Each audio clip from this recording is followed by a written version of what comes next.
Nergens een pad.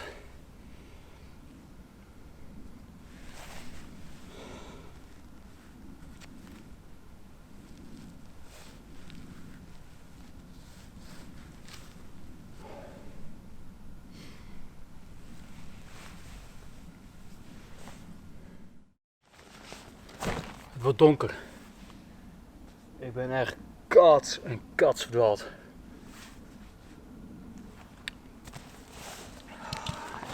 Shit.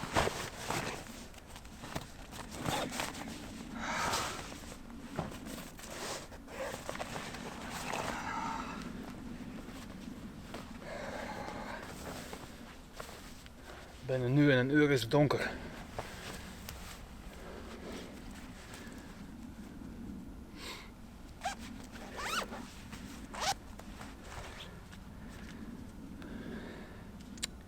Mijn mobiel is overleden. Echt ongelooflijk stom dat ik geen reserve accu heb meegebracht.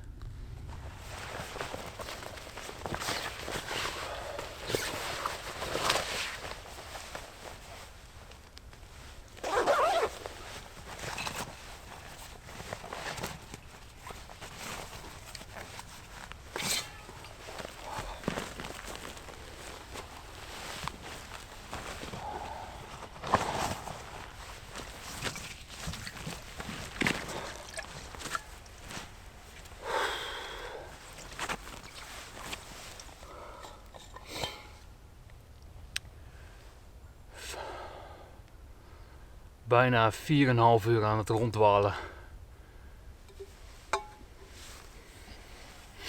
Helemaal niks.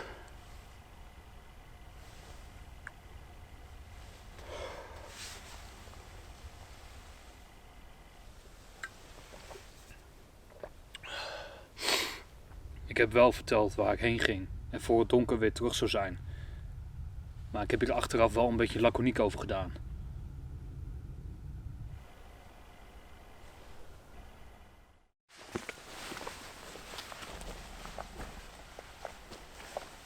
Nou ja, ik breng hier de nacht wel door en morgen zie ik wel weer. Dat is niet anders.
Oké.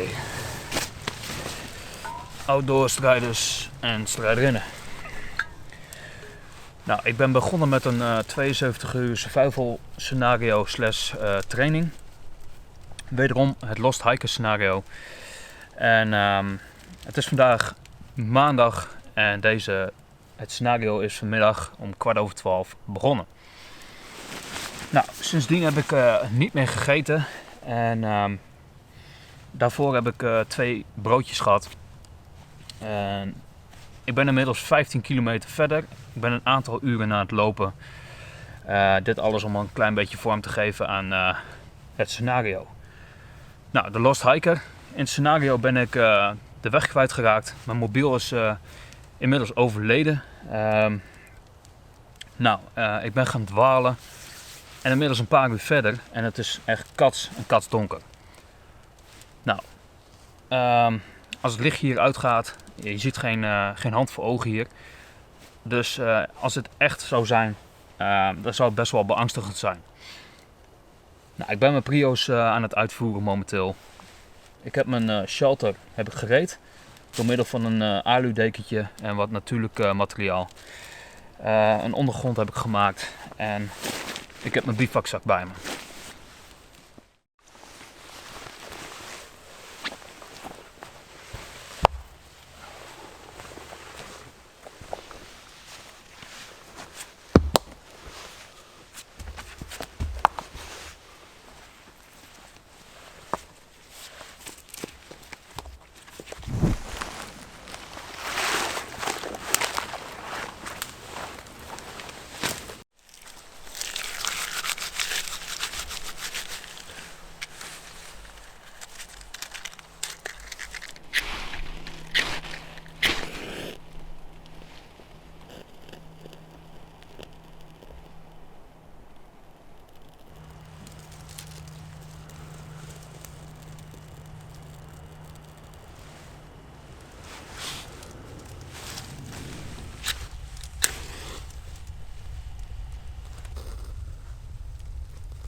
Oké. De eerste nacht. Nou, ik heb wel wat kunnen slapen, maar het zal echt niet veel zijn. Ik ben voor de rest alleen maar wakker geweest, want het is gewoon koud. Het is echt fris. En hierin mis ik echt een slaapzak of een matje. Dat is, ja, die mis ik echt. Nou, wel heb ik vannacht de bedding verhoogd. Om het probleem enigszins op te lossen. Want die kou die komt echt van onder zo je bivakzak in. Nou, ik heb op een gegeven moment mijn bivakzak opgehangen. Omdat als die plat lag en ik lag er gewoon in, dan kreeg ik condensvorming. Dus dan werd mijn bivakzak nat. Dus dat probleem heb ik verholpen door hem op te hangen. Toen was het oké. Maar ja, gewoon heel erg fris. Nou, met een vuur erbij was het wel te doen. Alleen, ja, het vuur is uitgegaan. Ja, ik heb het niet aan kunnen houden. Dat is, ik ben op een gegeven moment nog wel op zoek gegaan naar brandhout. Hier in de omgeving. Maar dat was eenmalig. Want je bent hier echt katsverdwaald. En je vindt het hele onderkomen nooit weer. En dan bedoel ik buiten het scenario om. Dus echt verdwaald. Ja, dus dat is echt een eenmalig dingetje. Daarna heb ik nog wel het vuur weer aan kunnen blazen. Ja, maar dat brandhout was ook zo er weer doorheen. Dus dat is misschien iets om rekening mee te houden voor vandaag. En daar mijn tijd aan te besteden. Wat extra uurtjes besteden aan het vinden van brandhout. Zodat ik een voorraadje heb.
Survival. Geen overhaaste beslissingen nemen. Nou, de prio's uitvoeren en in stand houden. Omgeving verkennen. Positie bepalen indien mogelijk. Heb geen angst. Hou vast aan de wil om te leven. Handel naar wat je geleerd is. Personal Gear Assessment.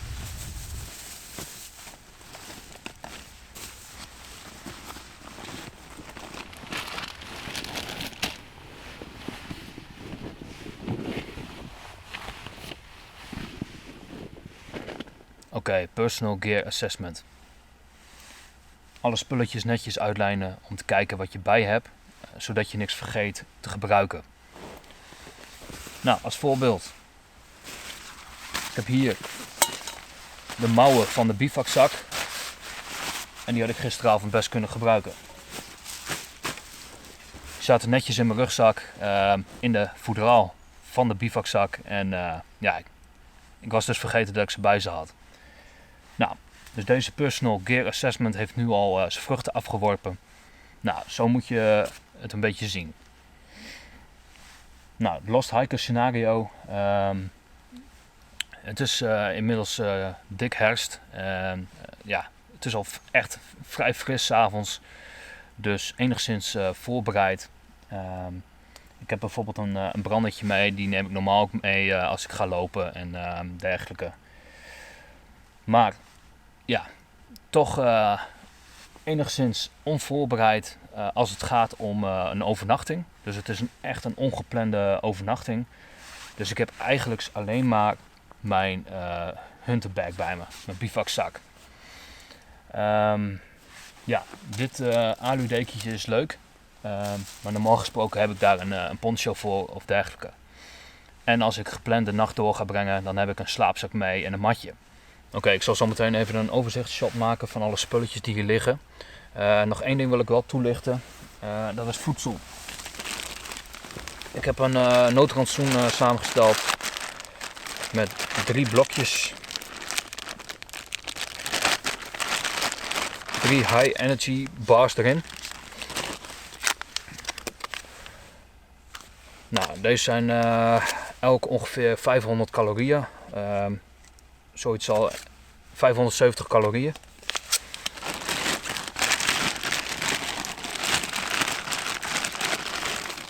Een bouillonblokje. 2 kauwgompjes. 2 alcohol wipes. Desinfectie wipes. En wat zakjes instant koffie. Waarvan ik al 2 heb gebruikt. Verbruikt.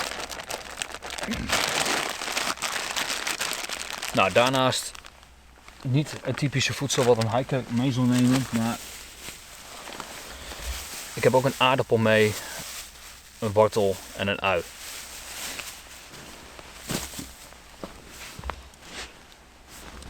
Nou, normaal gesproken dan verbruik je tussen de 2000 en 2500 kilocalorieën per dag onder normale omstandigheden.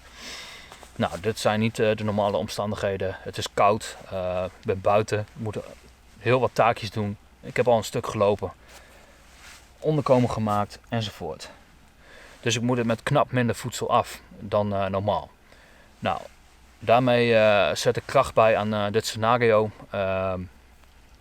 Ja, het is wat beperkt. Ietsjes meer dan 570 calorieën per dag. Ja, dat is echt niet veel onder deze omstandigheden.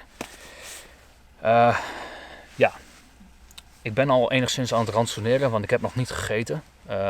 Het trekgevoel begint nu wel te komen. Ja, dus ik zal zo meteen even een hapje van de energiereep nemen.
Oké.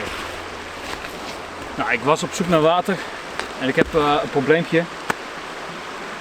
Verderop, toen ik deze nog niet had gevonden, deze mogelijkheid, ben ik richting dit stroompje gegaan en daarbij in een drassig gebied gevallen en ik heb mijn hele broek die is kletsnat. Ik ga snel even water optoppen en dan terug naar het kamp om mezelf een beetje te drogen.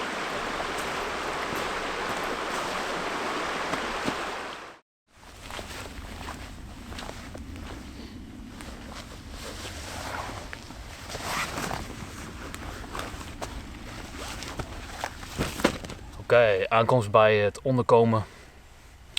Veel meters gemaakt. Ja, meer dan de bedoeling was voor vandaag. Veel onnodige meters naar mijn idee. Dat loopt stiekem toch wel op. Het terrein is moeilijk te begaanbaar. En ja, ik merkte ook aan mijn manier van lopen dat het pittig was. Ja, nou, en alsof dat nog niet genoeg was, een natte broek gehaald. Dus ja, die heb ik wel enigszins weer droog kunnen lopen, omdat ik zoveel meters heb gemaakt. Ja, water opgetopt, dus dat is goed. Het volgende, ik kan niet gaan zitten lamballen hier, want ik moet namelijk hout verzamelen zodat ik vanavond vuur heb.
tea.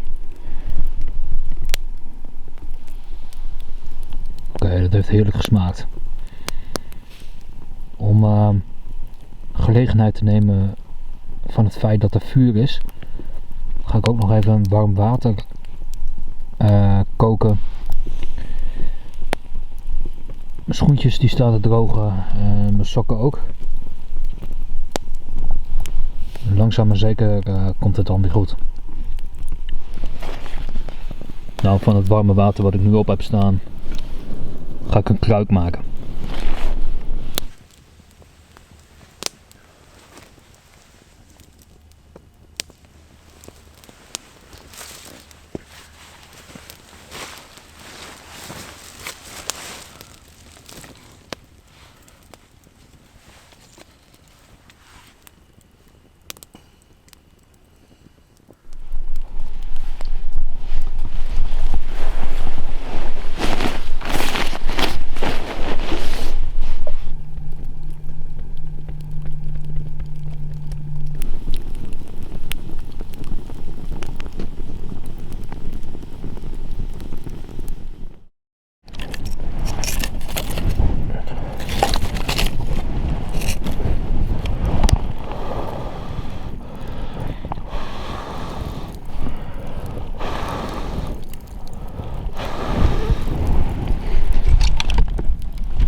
Goedemorgen.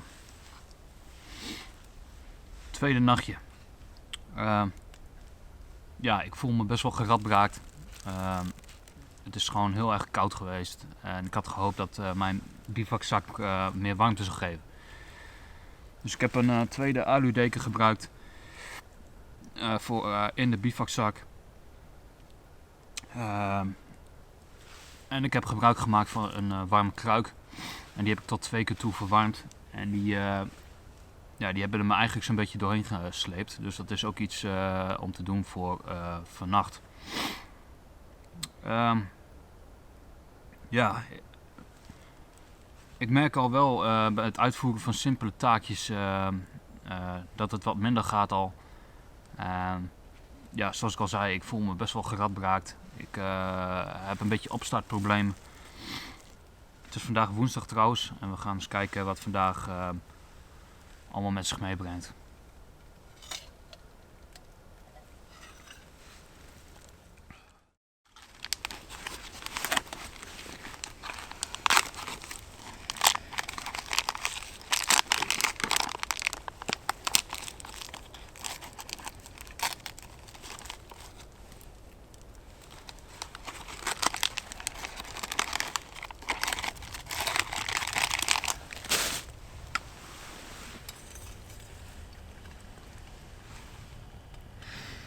Zo, dat koffietje, daar klap ik echt wel van op. Het is echt een opkikker.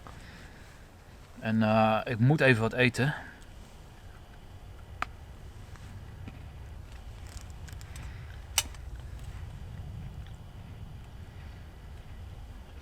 Op een gegeven moment dan heb je geen zin in eten meer. En dan word je echt zo laks als maar kan. Dus ik probeer mijn lichaam weer een beetje te activeren.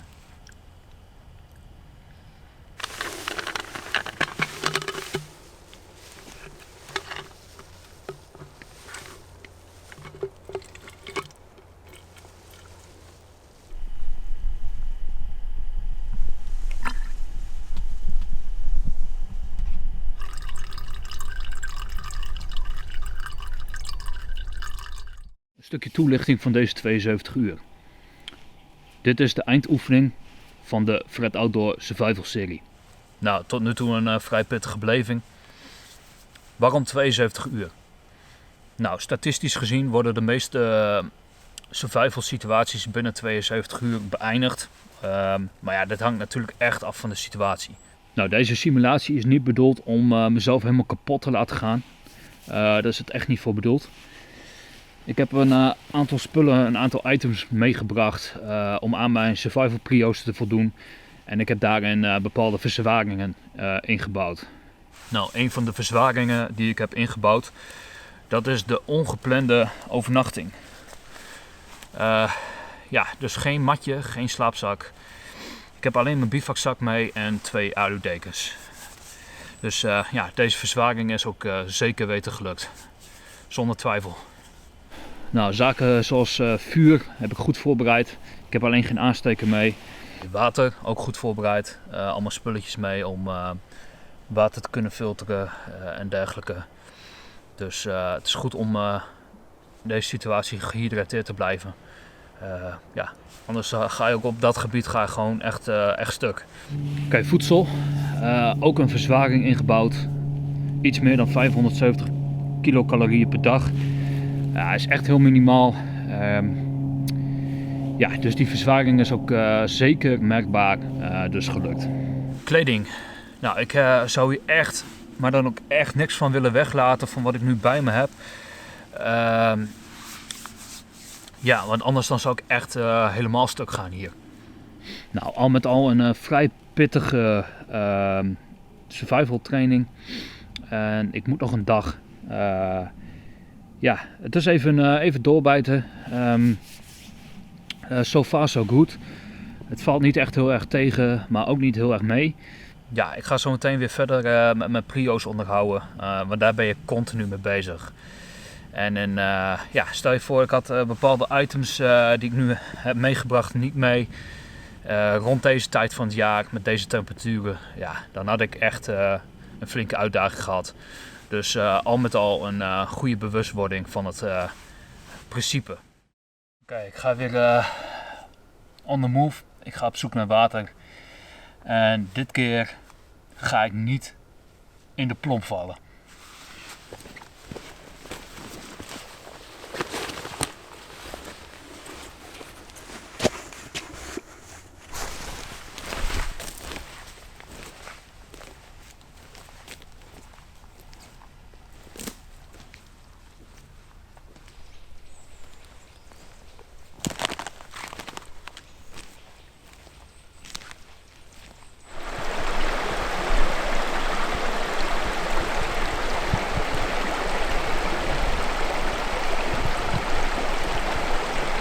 Oké.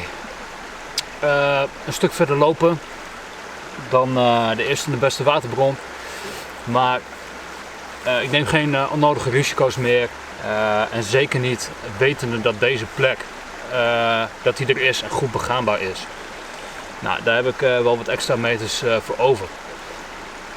Nou, ik ga even water optoppen en ik ga hier ook echt een break houden. Even wat eten en eerst even mijn restante water zoveel mogelijk opdrinken. Om vervolgens daarna nieuwe te halen.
outdoor strijders en strijderinnen.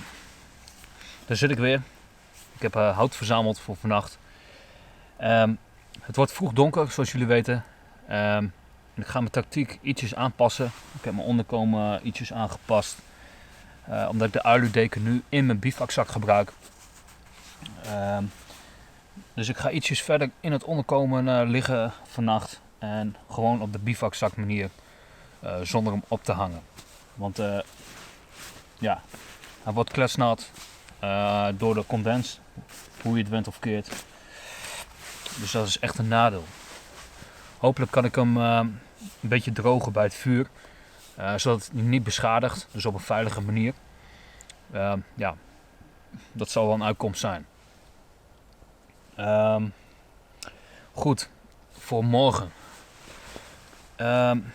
Ja, ik ga natuurlijk mijn laatste nacht in. En morgen is het donderdag. En ik ga hier niet wachten. Om mijn 72 uur vol te maken. Ik vertrek morgenochtend. En dan ga ik de boel afbreken, het onderkomen afbreken. Zoveel mogelijk leave no trace principe. En dan ga ik terug verplaatsen. Nou, dit zal 12 kilometer zijn als ik in één keer goed loop. Dus het is nog een beste tippel. En ik heb mijn tijd wel nodig, al met al. Goed, nou ja, normaal gesproken 72 uur verblijven en met kans op een mogelijke redding. Statisch van plek van waar je verdwaald bent geraakt en dergelijke. Nou ja, dat kan ik nu niet nabootsen natuurlijk. Normaal gesproken dan ja, is er misschien een search team naar je op zoek en die het gebied aan het uitkammen is.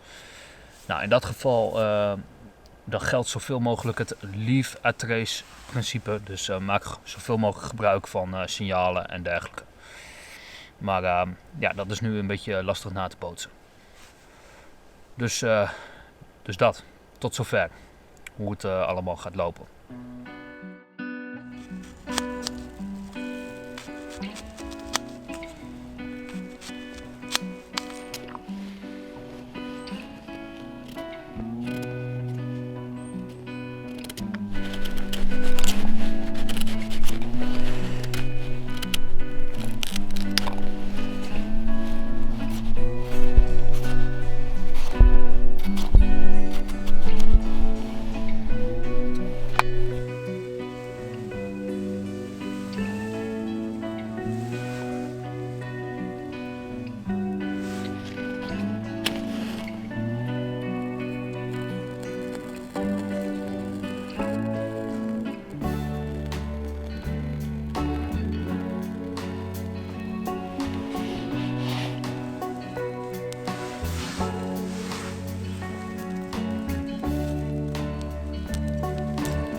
goedemorgen. Het is echt kapot gaan, joh. Ik ben 100 keer wakker geworden. Het is echt koud. Het is inmiddels ochtend. Ik heb een lekker bakkie opgezet. Die is meer dan welkom. En daarna ga ik de spullen opruimen. En dan hoop ik weer een beetje warm te worden door in beweging te komen. Nou, zoals het nu lijkt, dan heb ik mijn tijd wel nodig. Dus dan gaan we in de richting dadelijk.